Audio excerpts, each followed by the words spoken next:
Hi, my name is Oriana Bretschker. I'm the CEO and founder at Aquacycl, and welcome to Wastewater Wednesdays. So today we're going to dive in a little bit more into the carbon and water cycle. So you've heard me say this before, but it's worth repeating. We don't treat a majority of our wastewater that's actually discharged to the environment. Globally, we only treat about 20% of wastewater that's generated.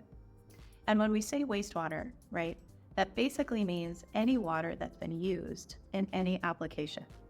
So that's agricultural runoff, that's industrial discharge, and that's sewage, even though most people just think about wastewater as sewage. When we break down those three different buckets of different types of wastewater, the agricultural runoff actually represents 60 to 70% of the total wastewater that's generated globally. The industrial bucket represents about 30% of wastewater that's generated globally, and sewage only represents about 10% of the wastewater that is discharged. Now, of all of those buckets, again, we only treat about 20% of that overall volume.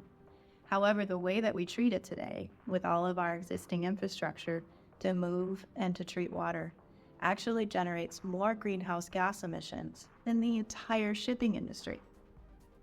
Now, we can't continue with business as usual if we want to treat the remaining 80% that we're not dealing with and make sure that we're hitting our climate goals. So let's dive in a little bit to the industrial bucket. So of that 30%, right, of global volume that's generated from industrial processes, there's a lot of different processes that are involving industry, right? So we're going to focus just on food and beverage manufacturing specifically.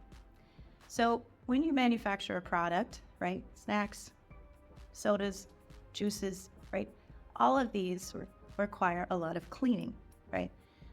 So within the process of production, there's many cleaning cycles to ensure sanitary production, right, and safety of all of our food products. But in that cleaning, we're generating wastewater. In addition, there might be some bad products that happened, right, something that fell out of spec, and so all of that turns into wastewater as well. Now, the pollutants that come out of food and beverage manufacturing are really just sugar. They're not toxic. It can be starches and sugars and basic carbon compounds. However, there's a lot of them. And so the concentrations of that wastewater of organic carbon is extremely high. And when the concentration of wastewater is really high, it requires a lot more energy to treat with a conventional type of system. As an example, if you want to treat roughly 3,000 pounds of organic carbon in a day, going to a conventional treatment plant would require about 2,500 kilowatt hours in that day to treat that load. Now, Aquacycl helps to offset those energy costs, but still treat that same concentration. We do that on site as industrial pretreatment for the client. Still treating 3,000 pounds of organic carbon a day, we only require 65 kilowatt hours per day compared to that 2,500 kilowatt hours per day, right? So not only are we treating the water to an adequate quality, but we're also really minimizing the carbon footprint associated with treatment. And why is that important? Well, our centralized facilities are awesome. We love them. However, they have a big carbon footprint for moving and for treating water. So in a conventional treatment plant, a centralized facility, you may have some anaerobic and aerobic processes. Now, anaerobic digestion is the industry standard for energy recovery and treating these high concentrate wastewaters. They generate methane, which can be captured and utilized as biogas in the process of cogeneration, right, for heat and electricity, and that's great. However, even in our centralized facilities where we have highly skilled operators and really well-maintained systems, our methane emissions are much higher than we initially anticipated.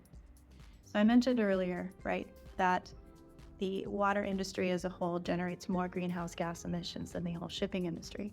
Well, that estimate came from an IPCC report, right, showing and estimating essentially baseline and quantification of emissions, methane, CO2, and other emissions for the water industry. However, that was done 2016, some updates in 2019, 2020. Recent reports in 23 from Princeton University that actually surveyed over 60 wastewater treatment plants in the United States, well-operated, well-maintained systems, and having anaerobic digesters.